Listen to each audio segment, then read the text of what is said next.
Hey everyone, I'm Kyle. I'm a pop culture professor, but more importantly for this video, I'm an avid action figure collector. I love the NECA Ultimate series, especially the Universal Monsters, and so today I'm going to be talking about one of their newest figures, the Ultimate Dr. Jack Griffin figure from The Invisible Man. I hope you enjoy. I'll show you who I am and what I am.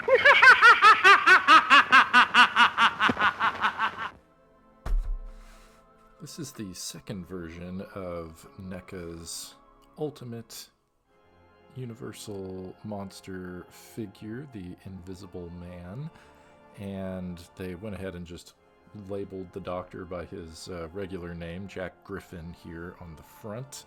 But it is the title character, the Invisible Man monster, and this cover is unique insofar as it is not one of the official movie posters.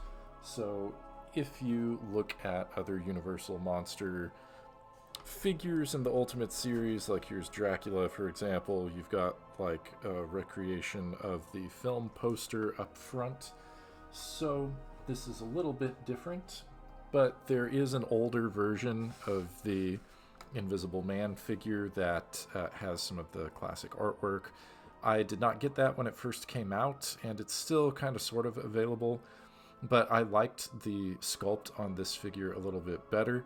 I was holding out for a black and white version of the character, but I'm not sure if that's ever going to happen, and I found this on sale, and so I thought I would go ahead and get it because I do want a full Universal Monster set to have at least one figure of each of the monsters. The box, I think, looks pretty good. Like, this is still a fun cover, and it shows, you know, some artwork of the figure and gives some nice atmosphere from the movie, that's inspired by the movie and everything, so not bad. I do think that the box does a good job of covering the different accessories and such. So you have some different head sculpts, you have several of the major props like the tongs here and the extra bandage and things like that. And we do have one side that shows the alternate undershirt there with the cloak. So I think this is pretty good. It's a fun box. We are going to open it up, and through the window you can see pretty much everything that you need to see about the figure up front. There's no extra accessories in the back or anything. You can see all of the hand sculpts, the extra bandages, chemistry books, fire tongs, and the alternate undershirt.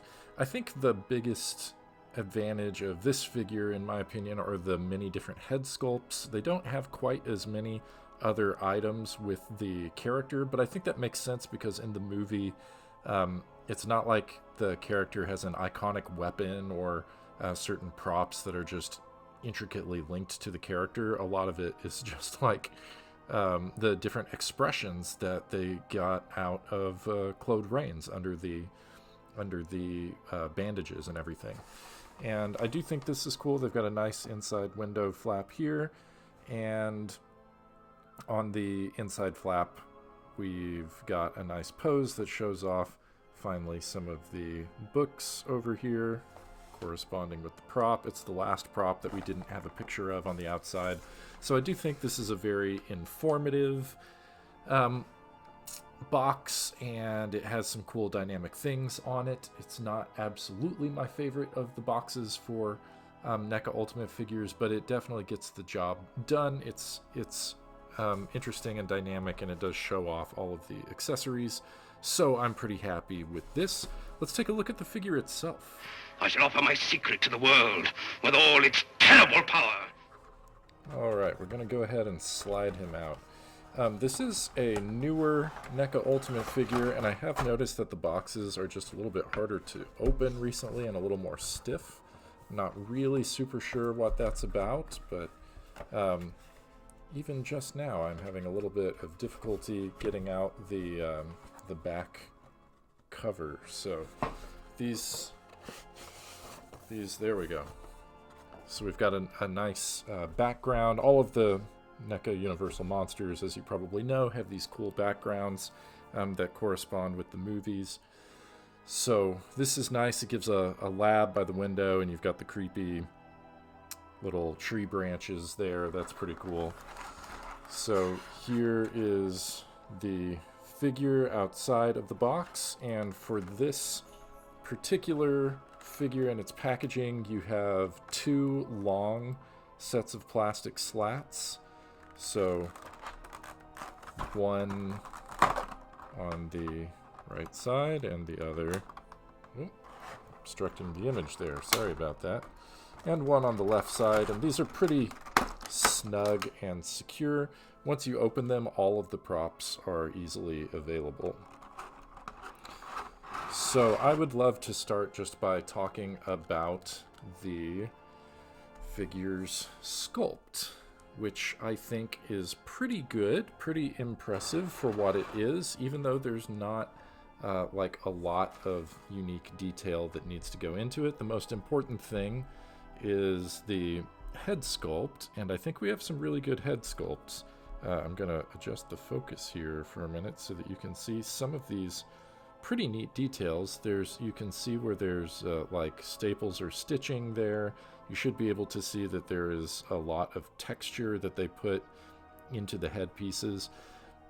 There's also texture like wrinkles on the bathrobe thing that we've got going on here, so definitely texture there, but it's not, you know, particularly more than you would expect for or like really unique in terms of the pieces here. This guy is kind of one solid hunk. He does have some articulation in the center, but we're not quite to articulation yet. Forward and back and side to side a little bit. I will say that I appreciate what's going on with the legs here. Sorry to look under the robe and violate his privacy for a second, but what I appreciate is that this is not one of those quote-unquote salt shaker pieces. He actually has fully articulated legs, so you can kind of bend them out, and it bends at the knees, and I would prefer have the fully articulated legs than the salt shaker pieces. I do appreciate that there is some wrinkled textures on the gloves. It's just printed on for the robe, but I think that makes a lot of sense. Basically, this figure has, you know, the textures that you would want. It's nothing fancy, but it is a lot of fun, and it does get the job done. So, sculpt is all right. Actually, let's go ahead and take a closer look at some of the head sculpts, and we'll just kind of transition into accessory. All right, lots of head sculpts here. So, the first one that I will focus on is this guy, and this looks extremely similar to, we can refocus a little there, extremely similar to the main head sculpt.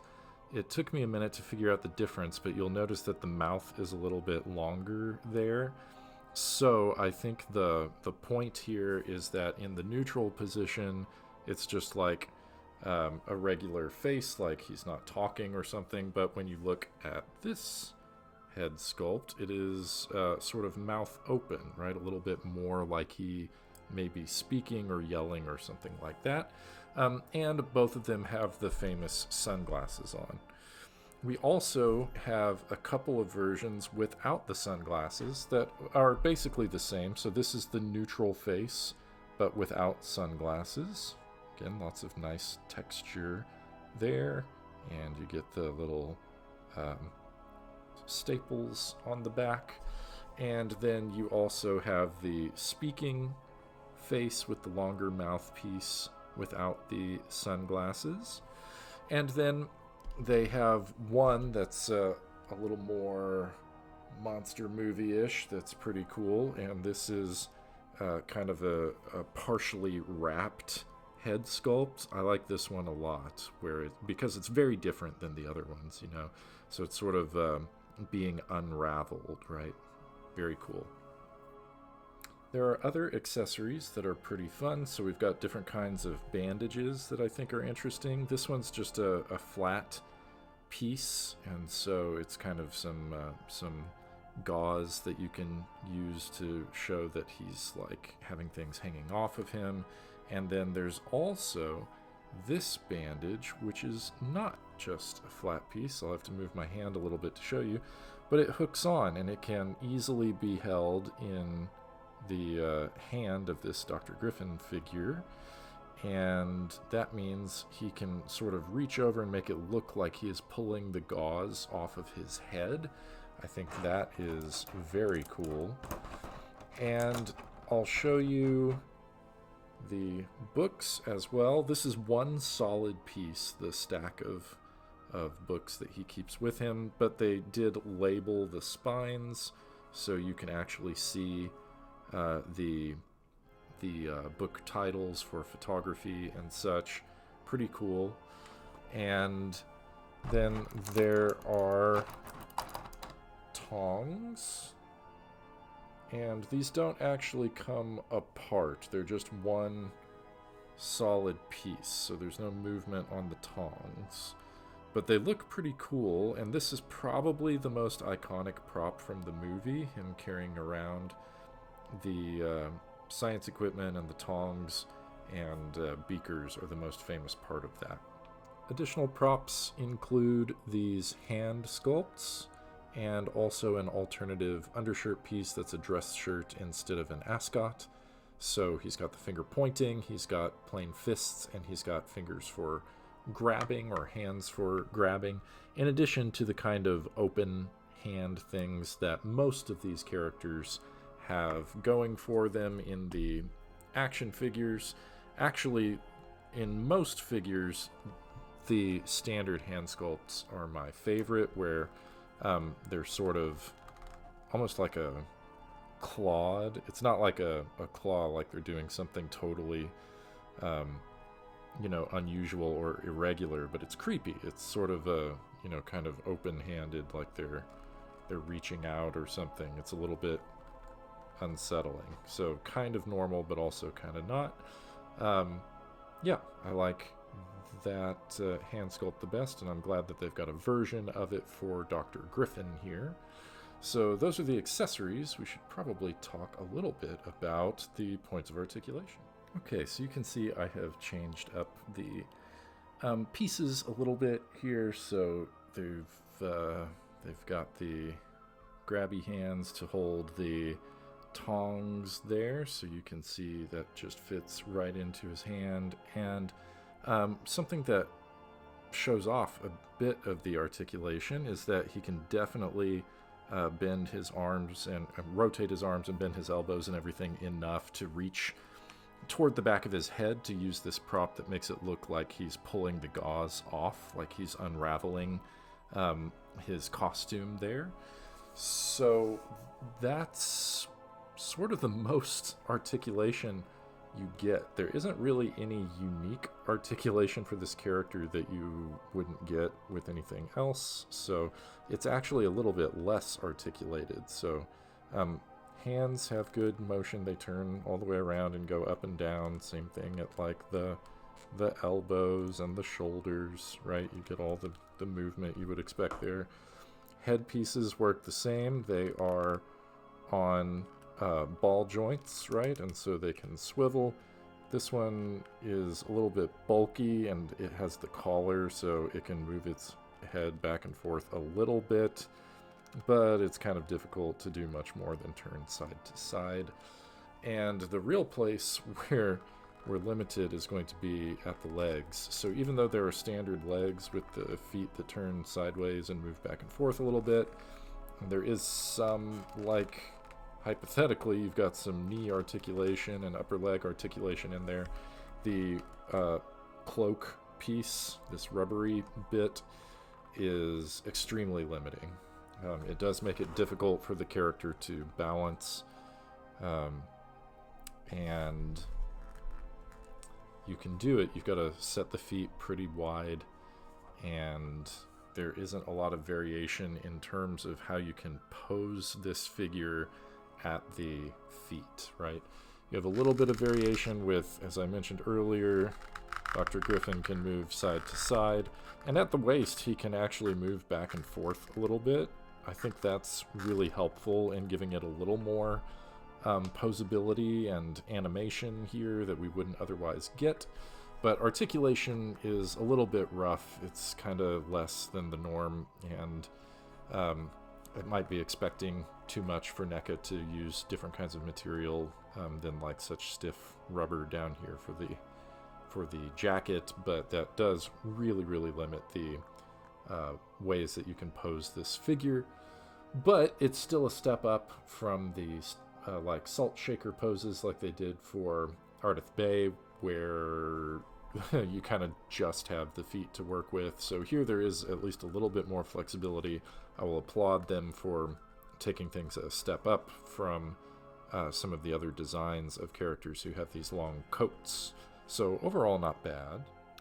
Alright, so on the whole, I would argue this figure is, like, okay. It's fun, especially if you are a fan of Claude Rains or The Invisible Man and this franchise. It is kind of limited in terms of there being fewer accessories and less to do with the accessories, limited articulation, and things like that. But the benefits are that there is a little more leg articulation than other similarly styled figures. There are quite a few head sculpts, which are pretty cool, and this is a great background that they gave to the character. And this is like one of the iconic costumes, so if you're someone who just really likes having characters and or like figures based off of characters for their like reference to the movies, I think this is a really good costume and a great figure to have for that part of the collection. So overall, I would say the packaging is pretty good. It's above average. The sculpt is okay. The accessories are okay. And the articulation is maybe a little bit below average. I do think it's a fun figure overall. Obviously, I bought it and I like having it in my collection. And I primarily like it for the costume and the head sculpt. But in terms of like what you get for your money and the cost as compared to other figures, it's probably on the lower end. So even though I really enjoy this figure, I haven't been assigning numeric values as I go, but overall I'd give this about a C+. It's a sort of average figure, but it's a must-have, of course, for fans of this character and this franchise.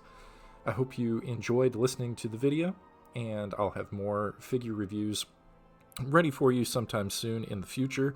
In the meantime, please go ahead and like the video if you enjoy hearing about this content, or leave me comments if you want to share your experiences with this figure or similar figures.